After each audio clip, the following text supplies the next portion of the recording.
and welcome to Hosanna Fellowship. An extremely warm welcome to all our guests and visitors here with us this evening. It's great to have you here. Tonight we are looking at raising children, parenting with excellent results. We're doing that through the creative arts, dance, drama, song, music and the spoken word. So right now we have got a song for you. So if you could put your hands together for the music team.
We'd like you to just help us out by passing the bags along as they come around and thank you.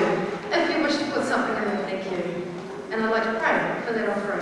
Thank you, Lord, for all that's been given for everybody here, Father. May the money and what's been given be used wisely for your glory and your name. Amen? Amen.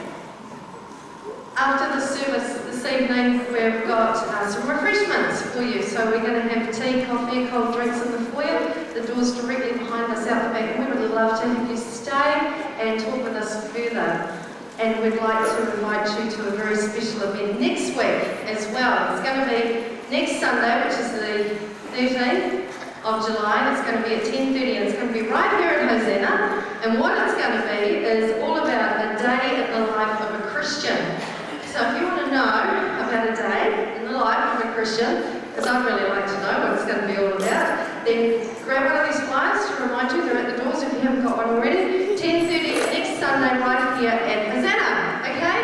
Now, I know it's a bit chilly out there, so good on you all for making it tonight, but we're going to make sure that you're all nice and warm and cuddly, all right? We're going to have our musicians come on and lead us in a couple of songs, and we'd love to have you join in. So if everyone would like to, please stand. Welcome on music team.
these proverbs for you this evening. Children's children are a crown to the aged, and parents are the pride of their children. But from everlasting to everlasting, the Lord's love is with those who fear him, and his righteousness with their children's children.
Watched him run down the aisles.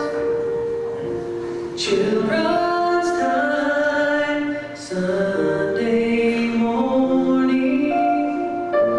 Preacher asking who they loved.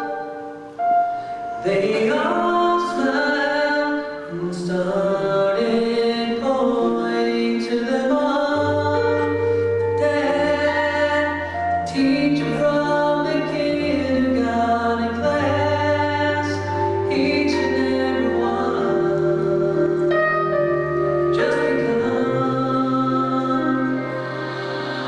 cloud of witnesses that will see them through the years, cheer them with the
because I didn't feel adequate to preach on raising children. Not because I didn't feel that we couldn't do it, but I was concerned that I wanted to make sure that I learned the lessons I needed to learn before I could speak on it. And so I want to say, as I come to you with a sense of feeling good about what God has done for us as a family.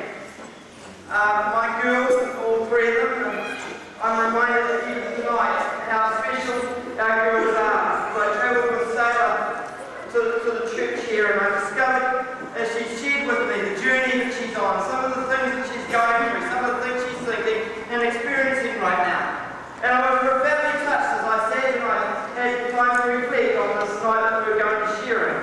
Because I think for all of us here, whether we are mothers and fathers, potential mothers and fathers, grandparents, uncles or aunties, which covers everybody here at the end of the day by the time we finish, it's going to impact the way that we think and the way that we act. I would hope. I would hope that that's what's going to happen. You've been here, you've been courageous enough to come here tonight. And we're talking about this whole subject of raising whole children. Children that are going to be really whole at the end of the day. Not making the mistakes that some children make at times. I heard a parent several years ago, they were trying to help their child, and the child got into some conflict at the school. And the response the parent gave was, well, if they hit you, hit them back. Now what causes wars? One of the things there, there's a little boy who came home from the playground with a really bloody nose, a black eye, and some really seriously torn clothing, and his parents were very, very upset about it. It was obvious that he had just lost the fight, or at least if he hadn't lost it, he'd been pretty much torn apart. And as his father was patching him up, he asked his son, what happened? He said, well, Dad, I challenged Larry to a duel, and I gave him his choice of weapons. Says the father, nodding his head as he thought about his little son, giving the enemy the choice of weapons. He said, that seems fair. Son, you did well giving him his choice. I know, but I never thought he'd choose his big sister. See, we sometimes learn the hard way, don't we? I remember a girl we went to school with some years ago who had obviously had a very tough life. We had a name for her that wasn't very pleasant. I'm not even going to mention it in public because not that the words were bad, but the fact that it was derogatory to this poor girl. She'd been through an awful amount. And we were scared of her as boys. Not because she could beat us up, and she could probably do that. I never saw her do it to anybody. She was big enough and strong enough to set me to it. But she was the kind of girl who'd come along and she'd challenge you to a game. She had this habit of beating us, boys. And boys didn't like that. Boys don't like being beaten. She used to play mollies with us. Now some of you who are old enough to know, some of you young enough to know,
Did you know it says, children, obey your parents in everything, for this pleases the Lord? That sounds good.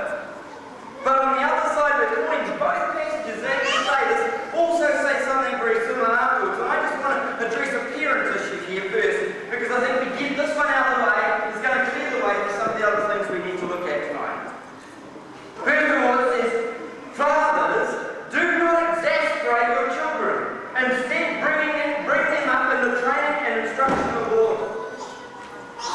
And when children get angry and frustrated and violent and abusive and disobedient, I want to say this really clearly. There's nobody else to blame except the parents. Let's get it really clear.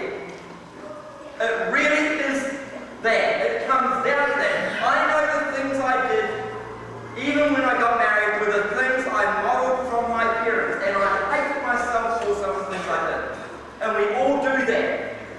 That's a pretty heavy word to start off this message with. It's meant to be a light one. We'll get the heavy stuff out of the way. The second passage that says addresses this issue also says this.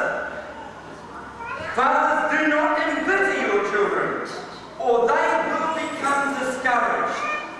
Profound impact on the lives of every one of us. If we're embittered, we do become discouraged. Some people use God as a battering ram to try and convince children to do the right things. There was a story of a little guy called Colville who was aged 8. He was son of a strict Presbyterian parents.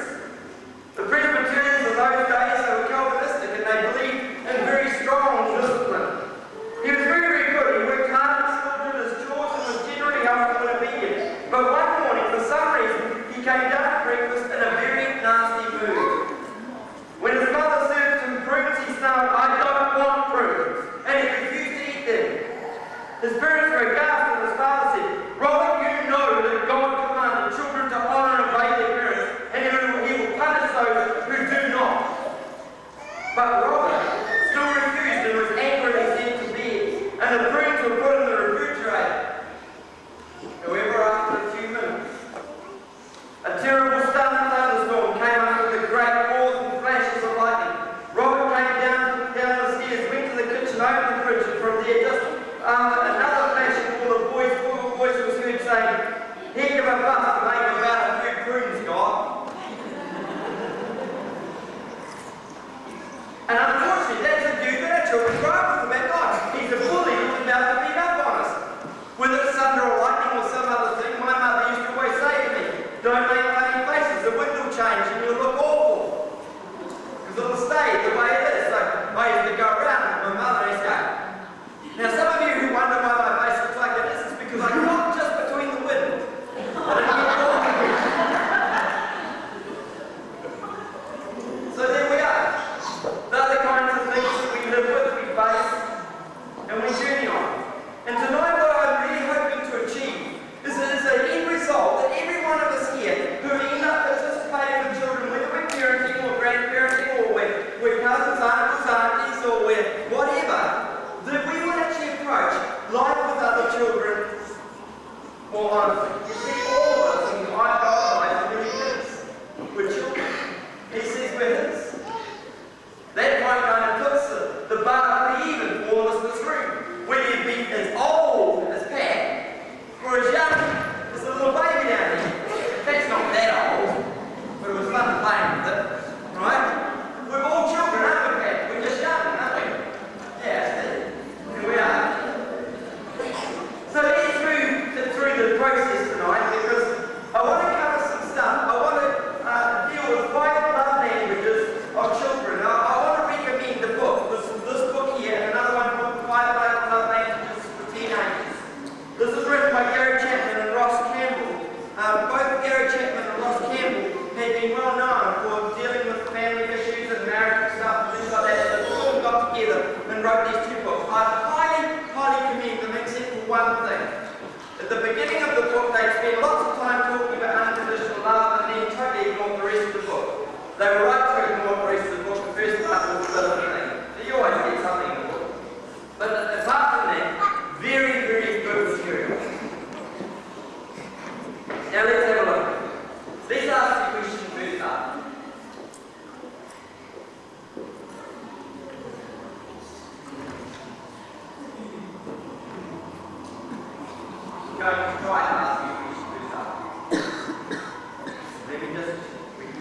He had a wee problem just before, so I was just scared.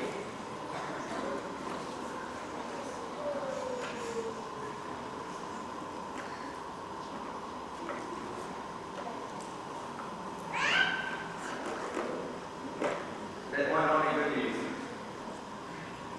I'm going to need something to sit there and jab it.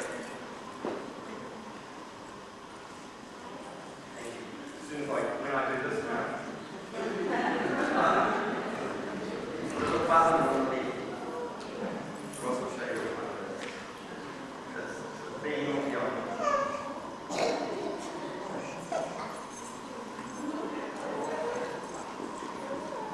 Never mind. Let's see, do that. Okay. So the first one. Why is it that one child will feel loved, and then on the other hand, another doesn't in the same family?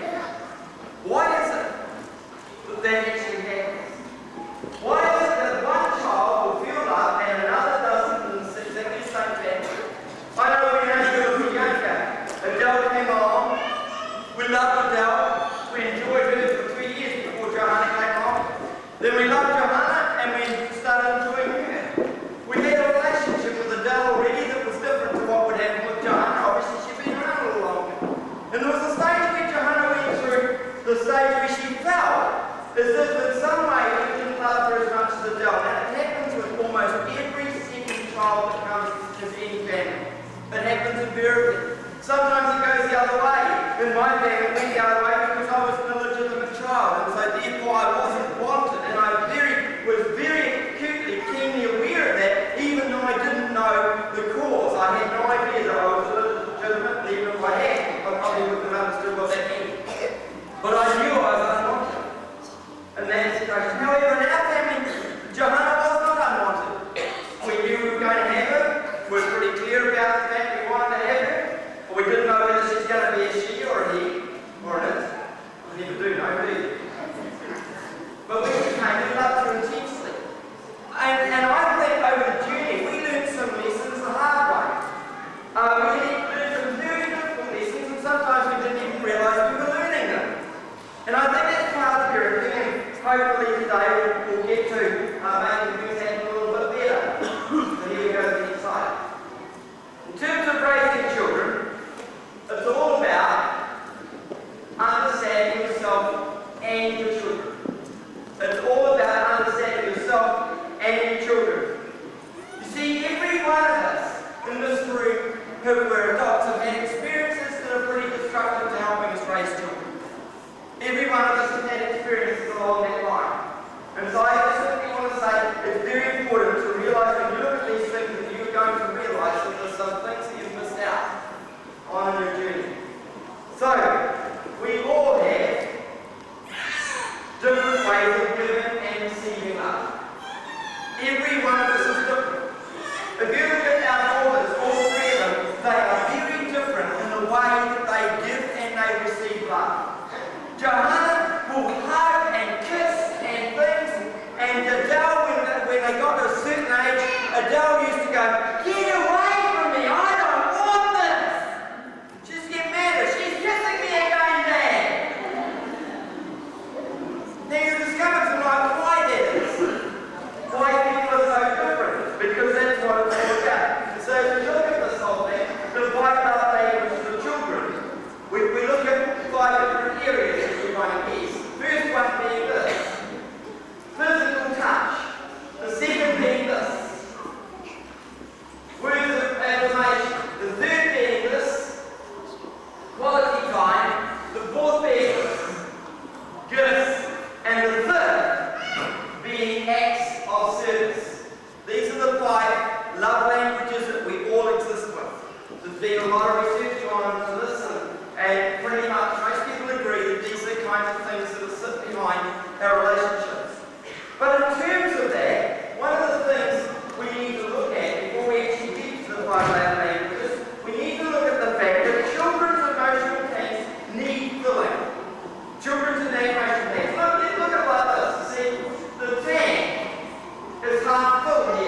we used to tell them not too early. And they said, come in, and they said, join us. And we played these games, you know. I always remember the first time ever when Adele came in the bed and she was wanting to play. She was wanting to become boisterous. And I wasn't feeling particularly boisterous this morning. I really would like to sleep a little longer. However, she had pink pajamas on, and so I started playing a wee game with her that wasn't too energetic. I went,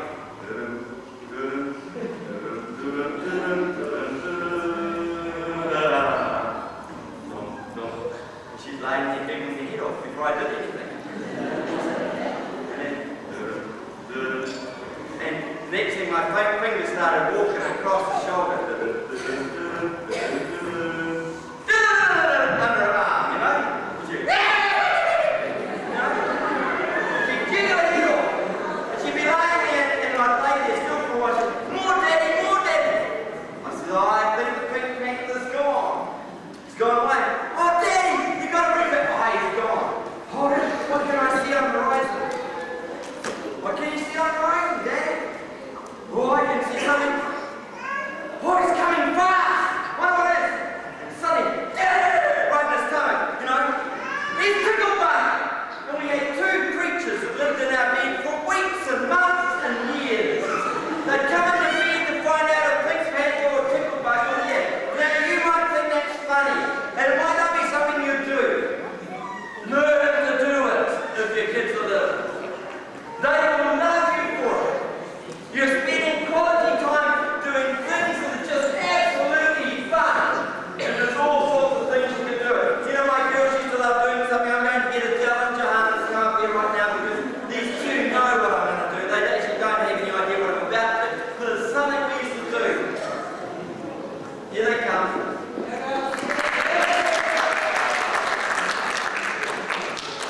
When my girls were little, they were really, really little. Now I know what it is. We used to walk to school. I used to walk to school, one on either side. And one of them would go, Daddy, play earthquakes! And I used to play this game with these two little girls going to school. And we'd be walking along really peacefully and suddenly go, you might say it's silly, but they loved it. We had fun. We were walking along and one of them would yell out, earthquake! No, it's no earthquake. No, it's no earthquake. See? We went to school together. We had a hang of a lot of fun together. That's loving. That's a good, caring touch.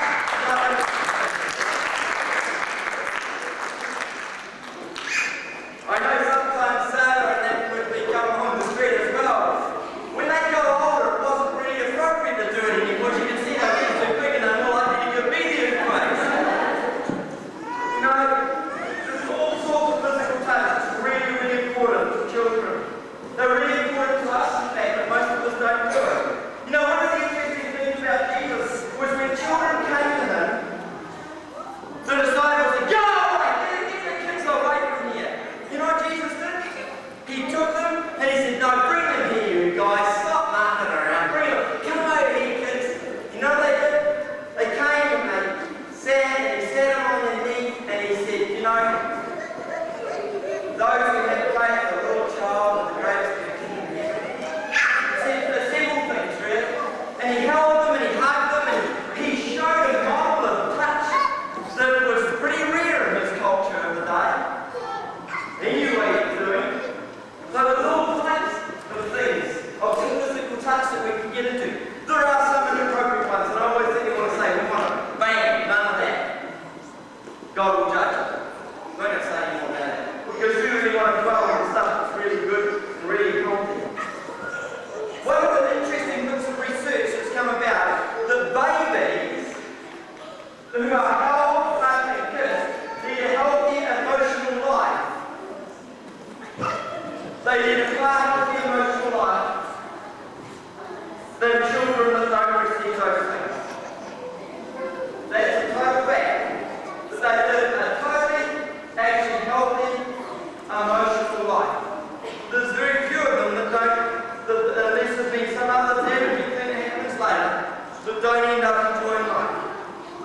So, that's the way it is. And then if we look at it, we We see the next one. Children who like touch will touch.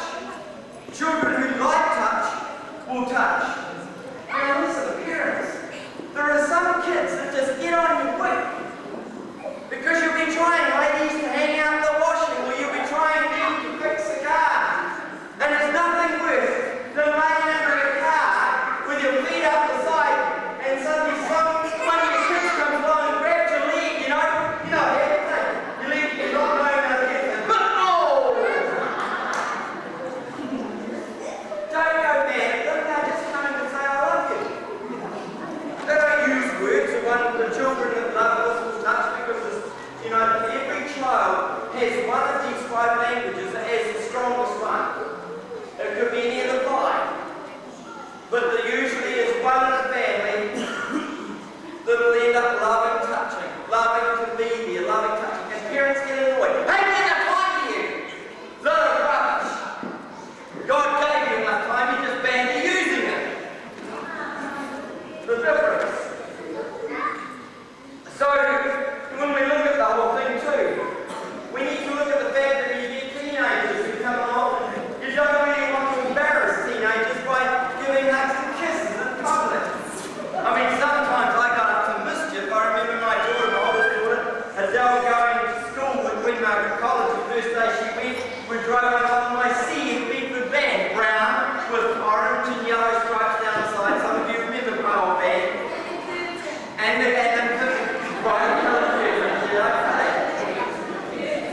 my wife and I loved that van. It was a very private place. We could go places. So anyway, we're going up to the school, and as we arrived near the school, about a couple of blocks away from the school, Adele suddenly said to me, because I took her the first few days, she said to me, "Dad, you can drop me off here, I'll walk the rest of the way." I said, "Why?" I had no idea. It hadn't clicked, I said, "Why?" And she said, just drop me off here, I'd like to walk the rest of the way. And then the penny dropped. Queen Margaret College, wealthy Mercedes all driving up, and Jaguars and all the others. Said Bedford van, don't equate, don't go together. So what did I do? Well, on this occasion, I was just a little naughty. I drove right up to the Queen Margaret School gates, drove right into the front of the gates, ran everybody around, and said, "Jump out now." She got out real fast, so I could tell you, "Why, Daddy, why?" But we still laughed about that because it was fun. And our van became a much loved van at Queen Margaret College because the girls wanted to ride in that in preference to ride in any of the school vehicles or buses. Isn't that good? Yeah. See, we had a lot of fun. But you don't want to embarrass them too much. You want to be a little bit careful about it. And one of the things to do with touch, some of you, like I had, didn't know what it was to have loving touches from parents. And that is very hard if you've lived in that, where you haven't been hugged and loved in the way that other children oversee, to actually know how to give hugs and kisses and love. I think the reason Jesus modeled it was because he wanted to say it's okay for a guy to give kids hugs and have them sitting on their knees, even if it's not their own kids. And the fact of the matter is that if we haven't learned to hug and love, it's hard. I've got to be honest with you, there have been times when I've had to fight against my human nature. Give a hug. Johanna, I remember once was feeling very upset one day. After we had the upset, we talked about it. She said, "Dad, all I wanted was a hug." Duh. Missed it altogether. Duh. I had no idea. See, Adele probably, if she wanted a hug, she probably would have come and given me a hug. They're just different in personality. But Johanna loves to be touched, and she loves to hug, and she's a touchy-feely person. And it's great. Because when I've been feeling down, she's come and done it for me as well. It's been marvellous. And I've got to say, me especially, get over it. Learn to be touchy and huggy and all the rest of it. There's no such thing as a male hero. There's no such thing as a male hero when it comes to being staunch. That's not a hero, that's a fool. Being staunch enough to lock your kids out because you're not prepared to take the risks. And you're being foolish according to what the scripture talks about. So the next one. learn to touch. If we're going to do it, we've got to learn to touch, and we need to learn really well. So the second one we're going to do is the words of affirmation. Now, once we've learned to touch, words of affirmation are part of what we need to develop. You see, words have incredible power. They can make or destroy a person. The scripture actually talks about it really clearly. And Proverbs 18:21, and I'm going to read that passage for you, because I think it's helpful for us to reflect on what maybe has been the experience of others. In this occasion, the writer of Proverbs has said this thing: the tongue has the power of life and death, and those who love it will eat its fruit. The tongue has the power of life and death. That's the reality. So we can destroy or we can give life. That's the deal. I love you are the two most missing words from parents' lips. I am amazed over the years how many young adults I have counselled who have had terrible experiences in their life, not because their parents didn't love them, but they didn't tell them. As recently as the last few months, I've met several young people who have told me, and actually I've had a couple of adults who have told me that their parents never told them they loved them. I have never, as far as I know, ever heard my parents say, I love you. I know what that means. When I discovered other parents who did it, I was highly envious of it. I couldn't understand why they didn't. I'm looking back now, I can see that they actually did sort of love me, but they just didn't know how to express it. When you look at my father's life, it was pretty messed up. My mother did lots of things for us, and I think she was trying to say she loved me, but I think she needed to actually use the words. Because I need to hear those kinds of words. That's the way I am, and most of us need to hear those kinds of words. It helps us develop really healthy attitudes. And so we need to look at that seriously. The next one. There are two aspects of this whole business of affirmation.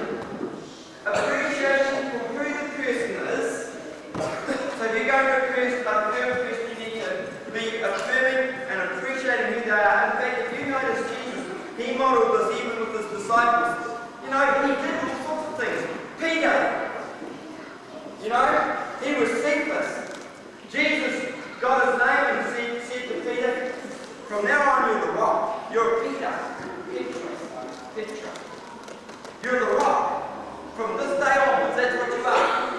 That was incredible encouragement to Peter, who knew darn well, if you look at the rest of the scripture and you look at the story of Peter, he was a guy who had foot and mouth disease. He wasn't very much a rock sometimes. He was more like sinking sand. Jesus, I'll stand up for you. When he got on, a little servant girl asked him, aren't you one of Jesus' followers? No, I'm not one of Jesus' followers, he says to a little servant girl.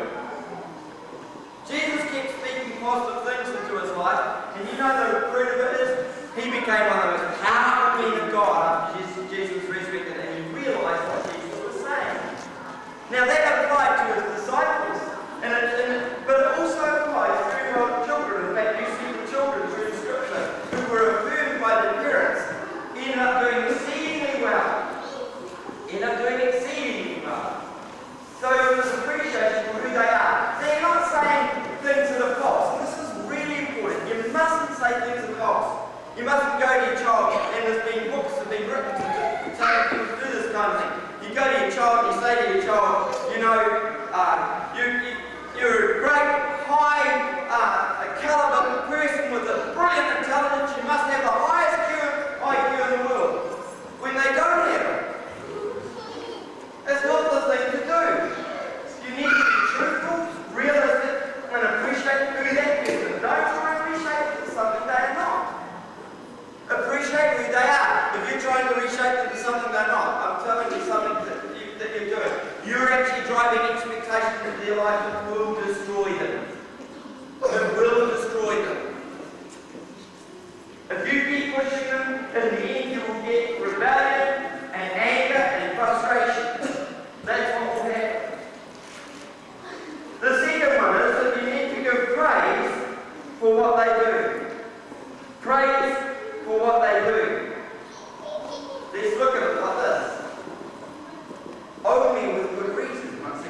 talk about their qualities, you can talk about their strengths.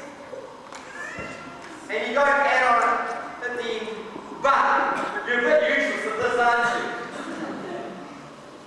Because that's not affirmation word. Just in case some of you didn't know, it's not affirmation, right? It's just the way it is. So praise is what they do when they try. It's not that they do the best job. They may not do as well as another child in the family, but if it's their best, they deserve praise. You mustn't compare apples with onions. If you look at Duck Creek adverts, you'll see the difference.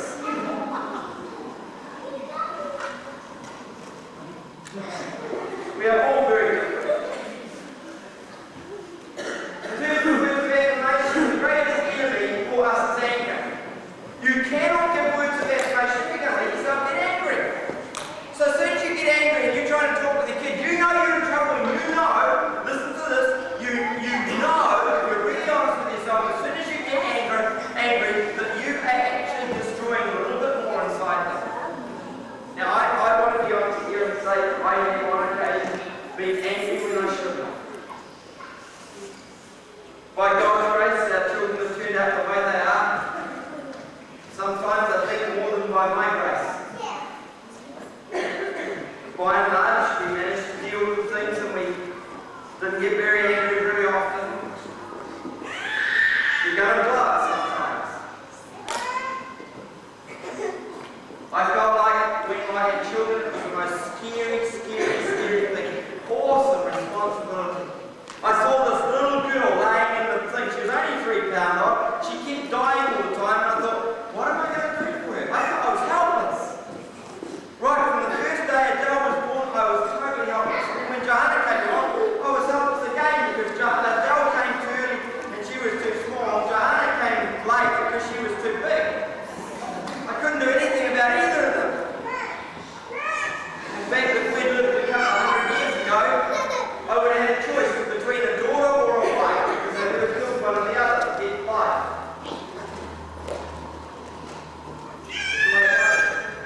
See, the greatest enemy we have is anger. The needs that they have go like this. The first one is encouragement. Don't drive expectations into their life and expect them to do what you want them to do, and then they fail and you go, oh, you're useless. I heard those words so often in my life, it almost destroyed me as a person. It got me so angry. I got so angry at my father. I need to tell you this. I came very close to terminating his life one night. I was so angry when I became a Christian, and 2 weeks afterwards I thought maybe I've done something right in my life for the first time ever. So I very casually mentioned to my parents, oh, by the way, a couple of weeks ago I decided I was going to be a Christian, so I'm a Christian now. Didn't preach at them, didn't do anything more than that. And things just spiraled out of control and anger fled all over the house. Once again, it didn't matter what I did, I was useless. I can tell you what they did to me. 2 years after I became a Christian, I was still feeling guilty because I couldn't forgive my parents for the rubbish that had gone down in our lives. Now, I have a wonderful relationship with my parents now. It took a lot of hard work and a long time. It was very painful for all of us. Now, I understand why I have to, because if you knew my family's history, you recognise that this is pretty messy stuff that's gone down there. In fact, very messy compared to what I went through. I never went through half what he went through. It's terrible. Absolutely terrible. You can find things you can encourage your kids with. You see, even in the areas where I was achieving at a very high level, it was made very clear to me that I couldn't do it as well as my father. And the truth of the matter is, looking back now, I can say with some confidence and maturity, the truth of the matter was, I could do better than him in some areas. That he could do better than me in other areas. But every human's like that. There's nobody different. Dad wasn't worse. It just, he just didn't know how to cope with some things. And we all know. Look, the slightest encouragement to me academically when I became a Christian turned my life upside down. I went from being a favourite school to being the top in New Zealand. So a few words of encouragement, the people who knew me, I'd become a Christian with, and they were encouraging me. And what a turnaround. I have 98%. I should have got 100%. The examiner was just a meanie because it took me 4 pages to work out one of the answers because I didn't understand the formula. So I got 2 marks taken off me. I always reckoned I deserved an extra 10 marks for working it out. But we are like that, but you don't encourage. We want to just, you don't need to be 100% correct, so we just got to rob them if we can. What a nasty little twist of the knife. But that's what we do as humans. Too easy. We need to give encouragement. The second one is guidance, not commands. We need to give guidance to our children, not commands. You will do this because I tell you to do it, and that's the best thing for you. Actually, the delivery you've just given if you've said that is actually the worst thing you possibly could have done because you've just told your child not to do it because as soon as you attack like that, it incites rebellion. It's an automatic reaction. It incites rebellion. We all know that God told us not to do certain things, but we all know that we've actually done some of those things. God says, don't do this, don't do that, don't do this, don't do that, and we go, da-da-da-da, God, I'm going to do them, yeah. That's what we've done in our lives. We're not always as cheeky, we're a little more subtle than that. We just slip into doing the wrong thing. Right? The next one is talking about training. You cannot train kids by yelling at them. You cannot train kids by beating up on them. You cannot train kids by doing it under duress all the time. The way to train kids, listen to this carefully, training only happens when we model exactly what we're looking for. It will not happen if we do anything other than model what we're looking for. My situation constantly told, don't you swear in this house, you little thief!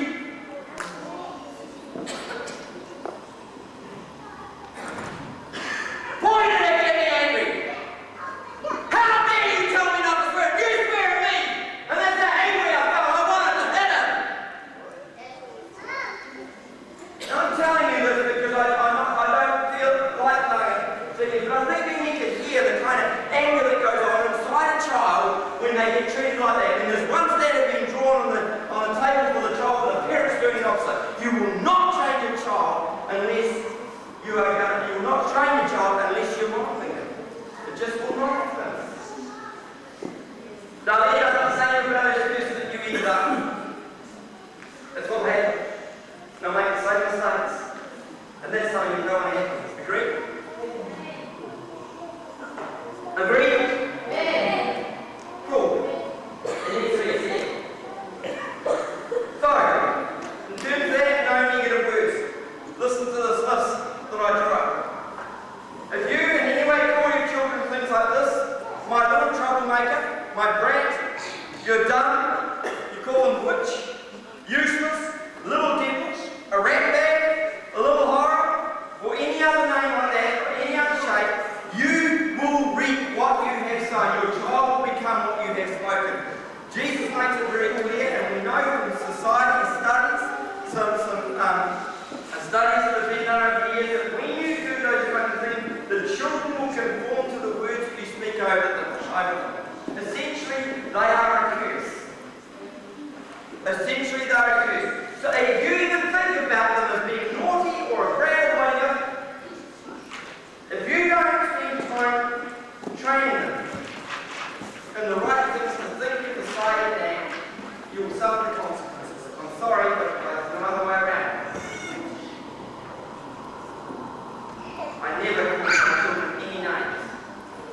And I think with some integrity I can say all this place here, my children have never ended up being any of those things.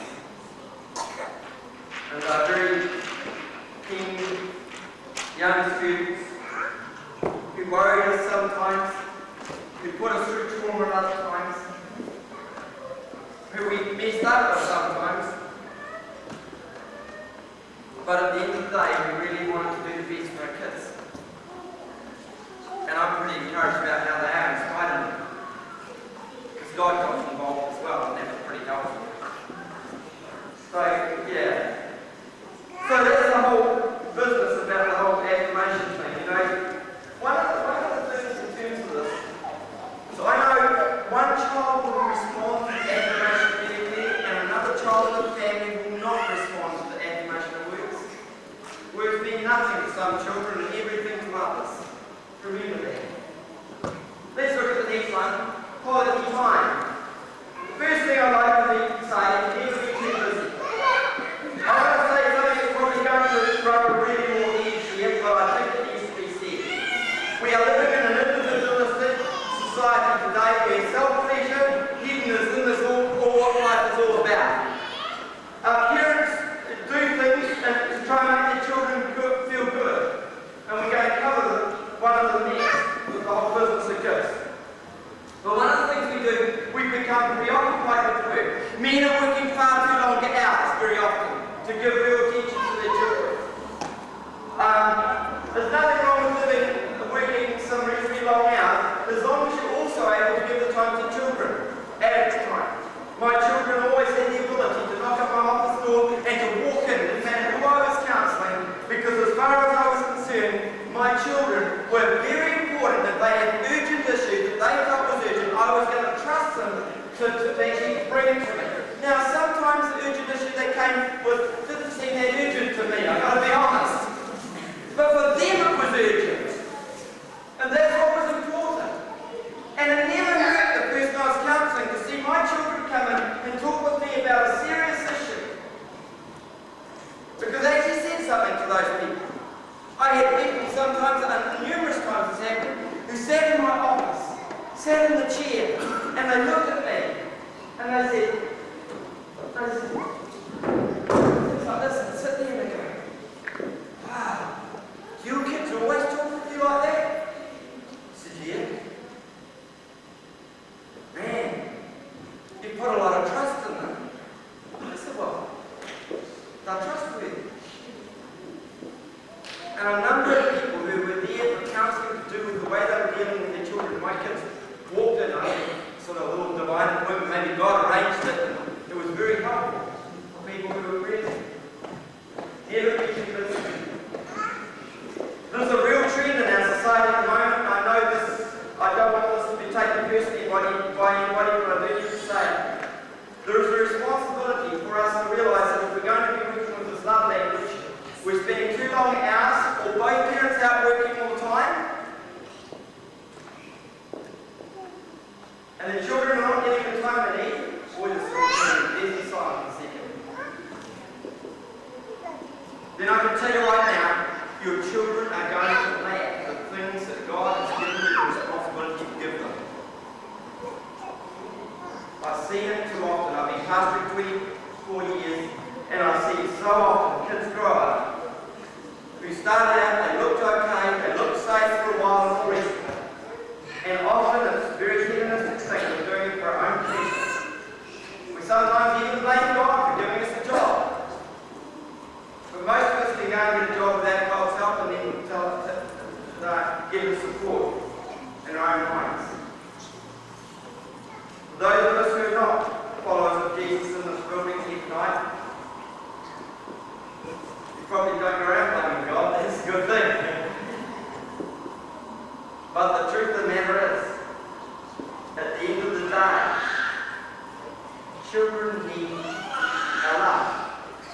They need very much quality time with us, and if we're too busy to give it, if other people are looking after our children, we're going to reap it. I know last year I had a discussion with some people who don't live here. I was talking very seriously with them, and I said, you mean to say that you're putting your children into childcare all these hours, and you're wondering why your daughter's so upset? And they said, well, it's not childcare, it's grandparents and uncles and aunties. And I said, what are their children like, just as a way of interest? It was just looking at their face and they looked down at their feet. Their children were disrespectful, little, naughty little children. And they were sending their children to be parented by those people. What were they going to read? They're going to read what was being sung, if you like. The they weren't sung, somebody else was sung. And it's going to be instructed. So I'm putting my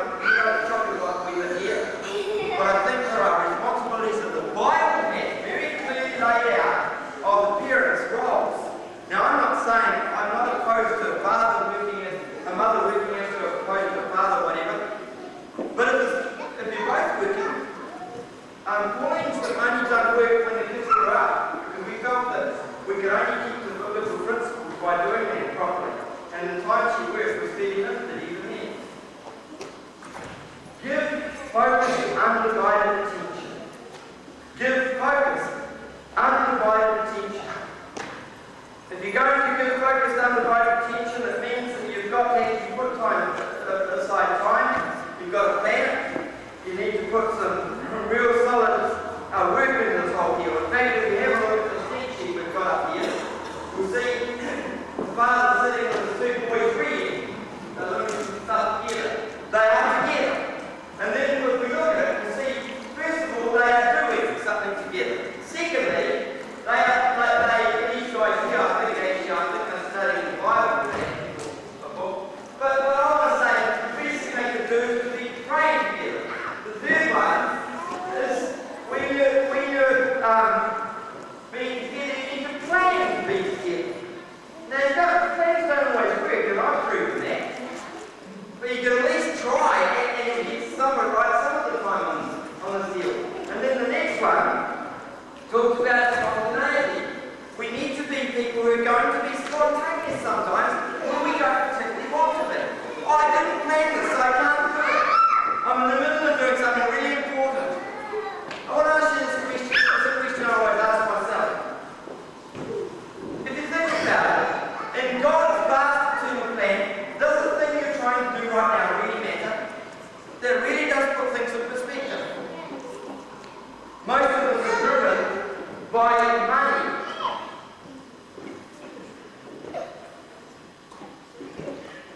And so we spend lots of time trying to organise more of it.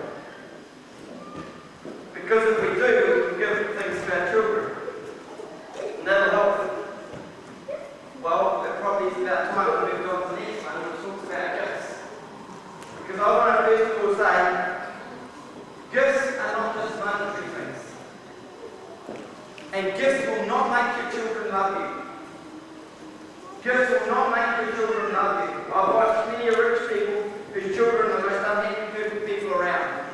They've been given lots, but they have little because their emotional tank is empty. They don't have any love. They don't have enough of the right kind of love. And you see, you can give gifts. And so, no payment for services is another deal. You don't give gifts because the kids did a job for you. That's not a gift. That's a payment. Don't call a payment a gift. A gift is something you give purely because you love the person for no other reason. Not because you're trying to manipulate, control them, or reward them for a particular thing. A gift is an appreciation toward the other person. Then in terms of gifts, there shouldn't be excesses.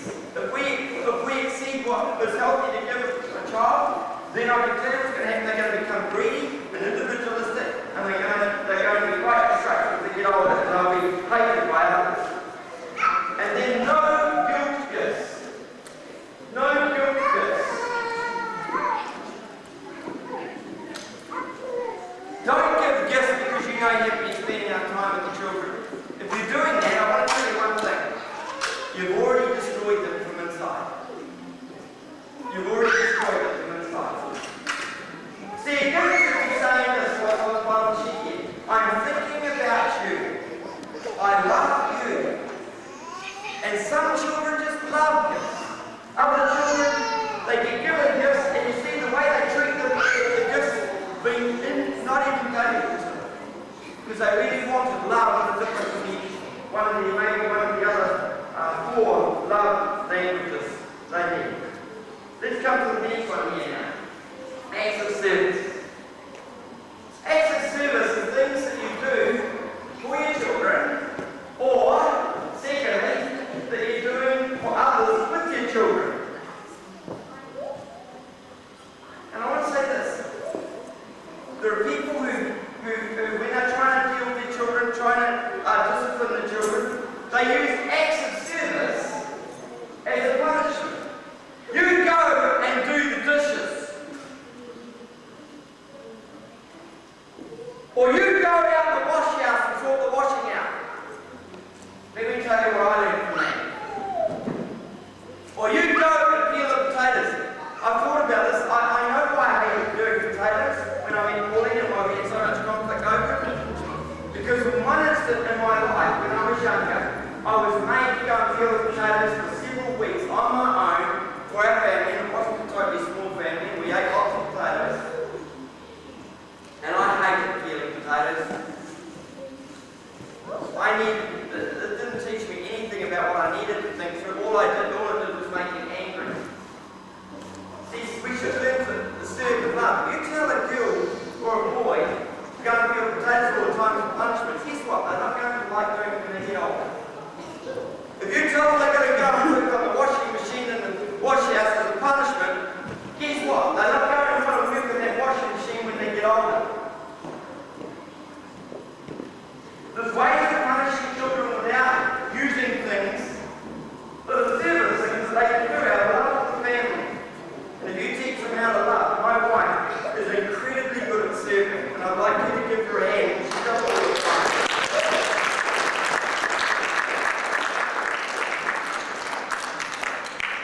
And last weekend, the classic case of that group that was here, we asked if anybody who wanted to help us do some food for people. Everybody was too busy or something last weekend, so Pauline cooked a meal for 16 people, plus a meal for us. And the next day, my girls cooked the meal was helping Marty. They help others. If you model it, your children will love to do it too. And you know the pressure that happened, Adele said to me afterwards, she said, Dad, those people were so appreciated. They were one of the best groups we've ever had in this place.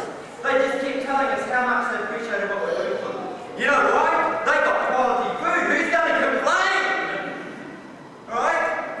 So we learn to do acts of service. It's important. Some people do miraculous things, like they go out and help older people rake up the leaves or whatever. We didn't do it that way. We got plenty of stuff without looking for it to do. Acts of service, but you need to be doing it. Don't tell your children to do it. Model it. And your children become something special. So then we go to the last thing I want to touch on tonight. Boundaries. The first thing in terms of boundaries is discipline. The scripture is quite clear that there are boundaries in terms of discipline that we should give. We mustn't get out of control and beat them up. And unfortunately our social welfare policy is moving the other direction, won't create an awful problem. We must give them some discipline and we're going to raise our children right. One of the interesting things is I got very angry with my father about lots of things. But one of the things I look back on is that the discipline I got, even though it was excessive, quite often, it hasn't done me any long-term damage. It might have done some short-term damage. But I've been able to work through that stuff. I don't know, maybe if I hadn't got some discipline, I might have been a lot worse off. So in terms of discipline, we need to be really wise about that. We need to know the boundaries that we can work with them, and we need to set those boundaries, and we need to stick to them. The second one is habits. Let's look at this. These are some of the ones we need to watch out. The time that we give our children and the time we keep for our children, we need to develop those as habits. Otherwise, we'll just resent them for living.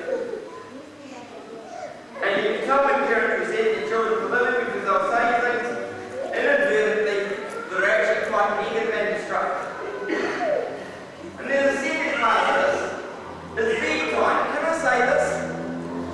I know this is an issue for some people in church. It's okay for kids to stay up late sometimes.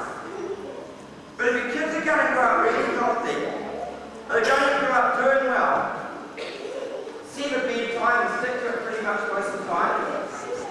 12 o'clock, 1 o'clock, 2 o'clock in the morning is no good for little children. It's not even any good for teenagers usually. I know one of our daughters, if she was up till quite late at night next morning, she was a disaster and everybody in the family suffered. Until we talked about it one day and she decided that she was going to approach the whole thing differently with our health. And after that, she could keep a late night and she could manage it now. When she was younger, she couldn't. And we need to be aware of the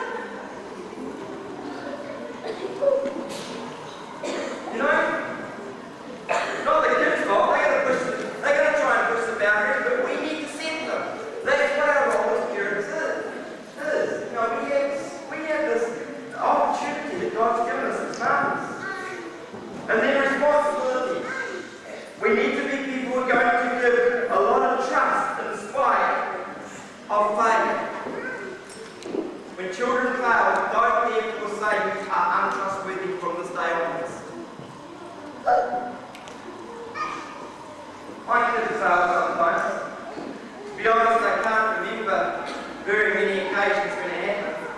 I remember Johanna, some years after she had failed, confessing to us that she had failed, she used to sit in the bay windows here, the windows here of the house that we used to have here. And she told us some years after that she'd grown up, she used to sit there, and we were the good pastor, the good pastor's daughters. And if we were walking down the street here, she was sitting there with a finger, nose up against the window going, we went past. We had no idea. Woo! You know? I mean, I did a lot more sins than that, so she did pretty small things. She didn't know it very often. But she confessed to us one day that she'd done it. I think she wanted to deal with it to get out of the way. We all laughed at the time, but we'd known it would have been a bit different. You see, the last thing I want to say is responsibility. Don't harp on about past failures. Continue to develop trust in the children by teaching them how to trust themselves, by you trusting them. Or sometimes tasks that will seem too big, or sometimes opportunities that will be so grandiose. You know, the only result you get is sometimes that something will go wrong, but in God's master to the plan, does it really matter? No. Usually the things that we blow up and get upset about, you didn't do this right. You analyse it next day and think, oh, why did I go mad about that?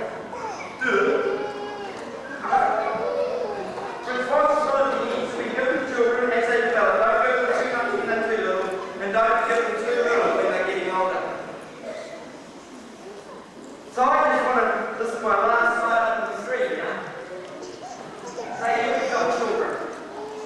For your grandparents or your cousins, uncles, or whatever, you can have a lot of fun. You saw the little ones up on the stage here tonight. They were just going for it. You know what happened tonight? I had a family tune up here that's in real need. They're suffering quite a bit in our community, this family. I think quite a bit of contact with when they came, they turned up and they run out of food. And the children were watching through the door. We went up the stairs, I went to give them some food. One of the little girls said to me, could I do some drama? Could I do some dance? I said, you come along here. You've got all sorts of things. Could I read? Mum, would I be allowed to? I can tell you something. You don't have to family boss, that's good. But you never have the wonderful opportunities for the children who are on stage here tonight to be happy. But they could. And Mum tonight said to them, you can come. And the three kids there, the one who asked, and the other two were standing there looking to wait to see whether there's going to be an angry reaction or something, whose eyes were up. And I know what the outcomes are going to be. You know what I said to the parent? Your children are going to come along here and it's going to change your lives. And I know it will. Because we all have a responsibility to help raise each other's children, don't we? In the right way. We don't interfere with each other's children in terms of raising. But we need to lead with courage and help everybody enjoy what God has given us. He's given us children to delight Him. And I want to finish with the scripture reading that Anne gave us tonight. Children's children are a crown to the aged, and parents are the pride of their children. That's when things have been going on in the family. But from everlasting to everlasting, the Lord's love is with those who fear Him, and His righteousness with their children's children. Don't you want your grandchildren to really enjoy things, and your great-grandchildren? Well, you have the ability to do it. Because God's given each one of us in this room the ability. Let's talk to Him.